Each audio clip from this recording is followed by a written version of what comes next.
तो भाई लोगों, इंडिया में सबसे ज़्यादा टू व्हीलर कौन सा बिकता है, बाइक या स्कूटर? अगर आपको लगता है स्कूटर तो आप लोग गलत हो। इंडिया के अंदर तो सबसे ज़्यादा टू व्हीलर बिकते हैं वो बाइक्स हैं, और फ़र्क थोड़ा बहुत नहीं है, बहुत ज़्यादा है।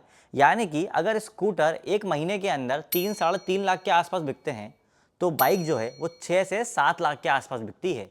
पर फिर भी जब भी हम इलेक्ट्रिक टू व्हीलर और पेट्रोल टू व्हीलर के बीच में कंपैरिजन सोचते हैं, हमारे दिमाग में सिर्फ स्कूटर्स का कंपैरिजन आता है, बाइक्स का नहीं। सो आज के इस वीडियो में हम कंपेयर करने वाले हैं petrol bike TVS Apache 164V को इलेक्ट्रिक बाइक टॉर्क रेटॉस आर से। सो आशिकों को मेरा सलाम और दिल टूटो बाइक के चैनल में आप सब लोगों का स्वागत है। इस वीडियो में हम 5 प्रैक्टिकल पैरामीटर्स पे कंपेयर करेंगे इलेक्ट्रिक बाइक टॉर्क रेटॉस को पेट्रोल बाइक अपाची से। वो 5 प्रैक्टिकल पैरामीटर्स हैं costing, comfort, peace of mind, display और ओनरशिप।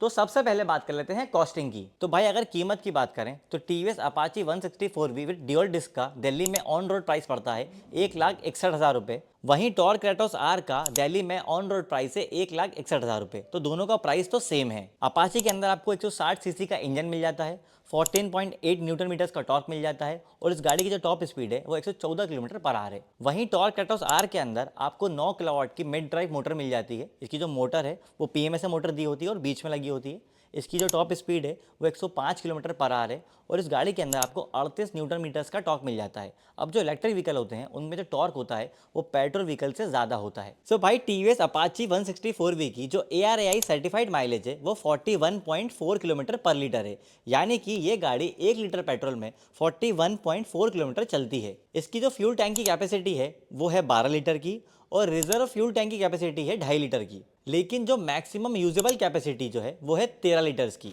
तो इस हिसाब से फुल फ्यूल टैंक में इसकी जो राइडिंग रेंज बन जाती है वो है 540 किलोमीटर। इस गाड़ी को 1 किलोमीटर चलाने पे आपको 2 रुपये 33 पैसे का पेट्रोल लगता है। इस कैलकुलेशन में जो हमने पेट्रोल कॉस्टिंग ली है वो दिल्ली के हिसाब से 1 लीटर की कॉस्ट 96 रुपये 72 पैसा के हिसाब से ली है। वहीं टॉर्क रेटॉस आर के अंदर आपको 4 किलोवाट का बैटरी पैक मिलता है। इस गाड़ी की जो आईडीसी रेंज है वो 187 किलोमीटर्स की है, और अगर हम एक्चुअल रेंज की बात करें तो वो आपको 130 किलोमीटर्स के आसपास मिल जाती है। और इस गाड़ी को 1 किलोमीटर चलाने में लगभग 22 पैसे की कॉस्टिंग आती है। इस कैलकुलेशन में हमने 1 यूनिट बिजली की कॉस्टिंग 7 रुपये ली है। तो अगर हम कॉस्टिंग के हिसाब से कंपैरिजन देखें तो यहाँ पे जो क्लियर विनर है वो टॉर्क रेटॉस आर है, क्योंकि जो इसकी रनिंग कॉस्ट है वो 10 गुना तक कम है अपाची 164V से। अब चलते हैं दूसरे पैरामीटर की तरफ जो है कंफर्ट। तो कंफर्ट के अंदर पहले बात कर लेते हैं ट्रांसमिशन की। अपाची के अंदर आपको 5 स्पीड मैनुअल ट्रांसमिशन मिलता है, और इस गाड़ी के अंदर 3 मोड दिए हुए हैं, स्पोर्ट्स, अर्बन और रेन। वहीं टॉर्क रेटॉस आर के अंदर आपको ऑटोमेटिक ट्रांसमिशन मिलता है, और इस गाड़ी के अंदर 3 मोड दिए हुए हैं,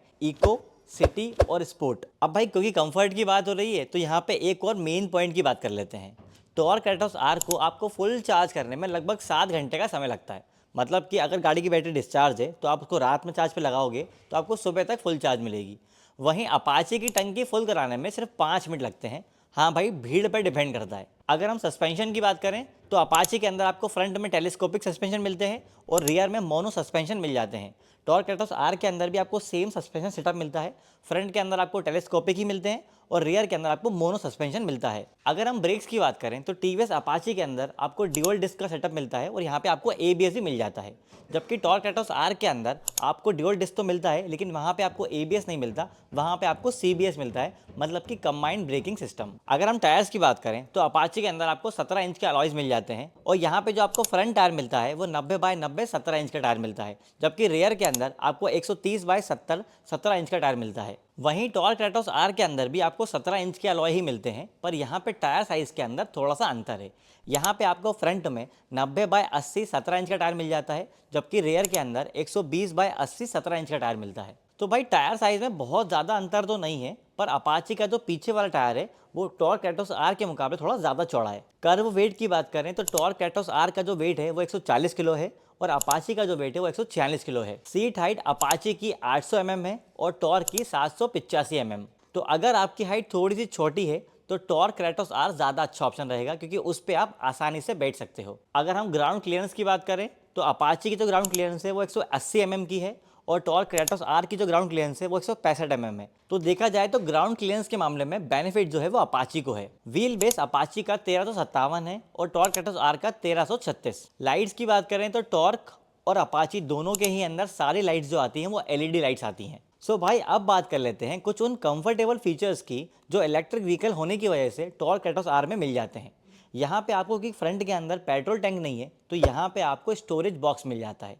यहीं पे आपको एक यूएसबी चार्जर भी मिल जाता है, और क्योंकि ये इलेक्ट्रिक व्हीकल है तो यहाँ पे आपको रिवर्स मोड का ऑप्शन भी मिल जाता है। तो अगर कंफर्ट की बात करें तो इन दोनों गाड़ियों में कोई बहुत बड़ा डिफरेंस तो नहीं है, पर क्योंकि टॉर्क एटोस आर के अंदर आपको स्टोरेज बॉक्स मिल रहा है, यूएसबी चार्जर मिल रहा है और रिवर्स मोड मिल रहा है, तो इन सारी छोटी चीज़ों की वजह से जो एडवांटेज है वो टॉर्क क्रेटोस को मिल जाता है। अब बात कर लेते हैं तीसरे प्रैक्टिकल पैरामीटर की, जो है पीस ऑफ माइंड। तो सबसे पहले बात कर लेते हैं वारंटी की। अपाची के अंदर आपको व्हीकल के ऊपर 5 साल और 60,000 किलोमीटर की वारंटी मिलती है, और टॉर्क में पूरे व्हीकल के ऊपर आपको 3 साल और 40,000 किलोमीटर की वारंटी मिलती है, चाहे वो बैटरी हो चाहे मोटर।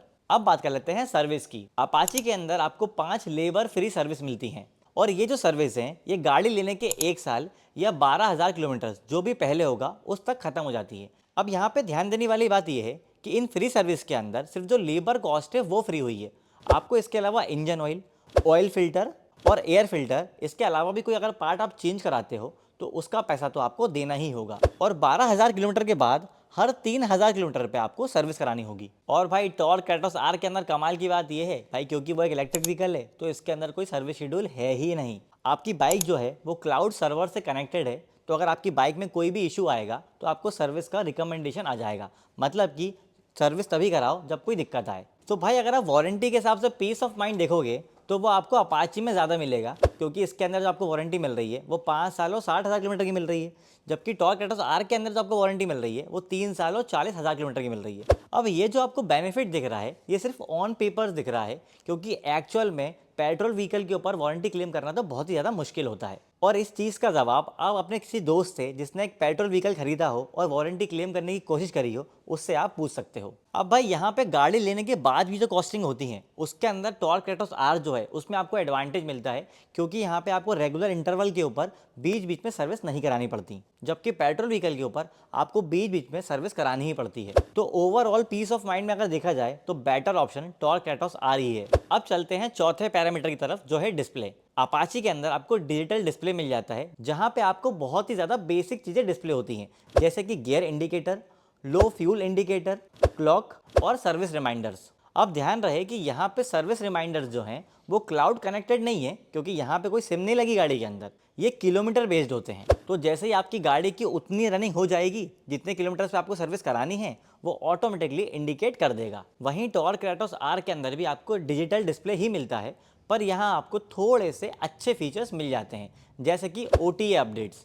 अब क्योंकि इस गाड़ी के अंदर सिम लगी हुई है तो अगर कंपनी को कुछ चेंज करना होगा तो वो क्लाउड सर्वर के थ्रू आपकी गाड़ी में एक अपडेट भेज सकते हैं, जैसे कि आपके मोबाइल अपडेट होते हैं। इसके अलावा इसके अंदर आपको जियो फेंसिंग, रीजनरेटिव ब्रेकिंग और एंटी थेफ्ट सिस्टम भी मिल जाता है। तो भाई डिस्प्ले में और फीचर्स के मामले में देखा जाए तो टॉर्क क्रेटोस आर ही ज़्यादा अच्छा ऑप्शन दिख रहा है। अब बात कर लेते हैं सबसे ज़रूरी 5वें पैरामीटर की, जो है ओनरशिप की कॉस्टिंग। तो अगर ये मान के चलें कि मेरी 1 महीने के अंदर जो पेट्रोल व्हीकल चलती है वो 1,000 किलोमीटर चलती है, तो अपाची के अंदर मेरा लगभग 2300 रुपये के आसपास का पेट्रोल लग जाएगा। तो इसी हिसाब से अगर मेरी गाड़ी 5 साल में 60,000 किलोमीटर चलती है तो मेरा पेट्रोल का खर्चा होगा 1,39,800 रुपये। जबकि टॉर्क क्रेटोस आर के अंदर अगर मेरी गाड़ी 1 महीने में 1,000 किलोमीटर चलती है तो मेरा महीने का जो बिजली का बिल होगा वो होगा 220 रुपये का। और 5 साल में अगर मेरी गाड़ी 60,000 किलोमीटर भी चलती है तो मेरा बिजली का जो खर्च होगा वो होगा सिर्फ 13,200 रुपये। इसके अलावा टीवीएस अपाची के अंदर मुझे हर 3 महीने के अंदर सर्विस करानी होगी, जिसका ऑन एवरेज खर्चा 1,200 रुपये पकड़ लेते हैं। तो इस हिसाब से 5 साल का मेंटेनेंस का खर्चा आएगा लगभग 24,000 रुपये। जबकि टॉर्क क्रेटोस आर के अंदर कोई सर्विस शेड्यूल है ही नहीं, तो जो आपका रेगुलर सर्विस का जो खर्चा है वो बच जाएगा। पर अगर एक बात में मान भी लें कि मेरा जो खर्चा है वो 6 महीने के अंदर लगभग 1,000 रुपये बैठ भी जाता है कुछ छोटे मोटे पार्ट्स के अंदर, तो इसका 5 साल का जो खर्चा होगा वो 10,000 रुपये होगा। तो अगर 5 साल का टोटल कॉस्ट ऑफ ओनरशिप देखा जाए तो अपाची को लेने के लिए मुझे 1,61,000 रुपये खर्च करने पड़े, 1,39,800 रुपये का पेट्रोल लगाना पड़ा और लगभग 24,000 रुपये सर्विस में खर्चा हुआ। तो टोटल खर्चा आया लगभग 3,25,000 रुपये। वहीं अगर मैं टॉर्क लेता हूँ उसको खरीदने की कॉस्ट आएगी 1,61,000 रुपये, 13,200 रुपये की बिजली लगेगी और 10,000 रुपये का खर्चा आएगा सर्विस में। तो इसका टोटल हो गया 1,84,000 रुपये। तो अगर आज मैं टॉर्क एटोस आर ले लेता हूँ तो अगले 5 साल के अंदर लगभग मेरी 1,40,000 रुपए की बचत हो जाएगी। अब भाई कुछ लोग यहाँ पे ये कहेंगे कि 5 साल बाद तो इलेक्ट्रिक व्हीकल बिल्कुल ख़त्म ही हो जाती है,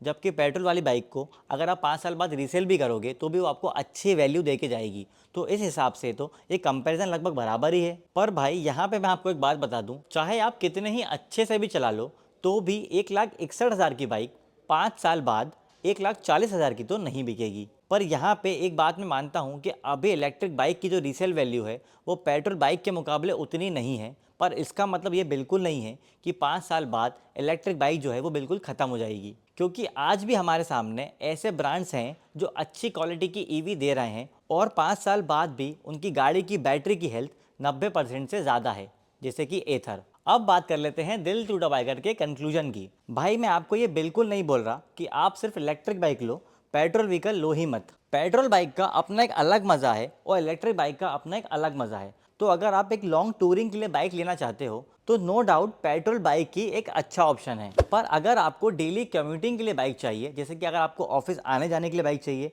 और आपकी डेली रनिंग ही 30 से 35 किलोमीटर के आसपास है, और अगर आप बढ़ती पेट्रोल की कीमत और हर महीने महंगी होती हुई सर्विस कॉस्ट से परेशान हो, तो मेरी सलाह मानो ईवी लेके देखो, क्योंकि सेविंग्स बहुत होंगी। सो भाई ये तो हो गया पेट्रोल बाइक का और इलेक्ट्रिक बाइक का कंपैरिजन। पर अगर आप उन लोगों में से हो जो इलेक्ट्रिक स्कूटर सर्च कर रहे हो, तो मैंने अपने चैनल के ऊपर ऑलरेडी इलेक्ट्रिक स्कूटर्स पे बहुत सारी वीडियो बनाई हुई हैं, आप जाके देख सकते हो। इलेक्ट्रिक गाड़ी के ऐसे ही वीडियोज़ के लिए आप दिल टूटा बाइक वाले चैनल को सब्सक्राइब कर लीजिए।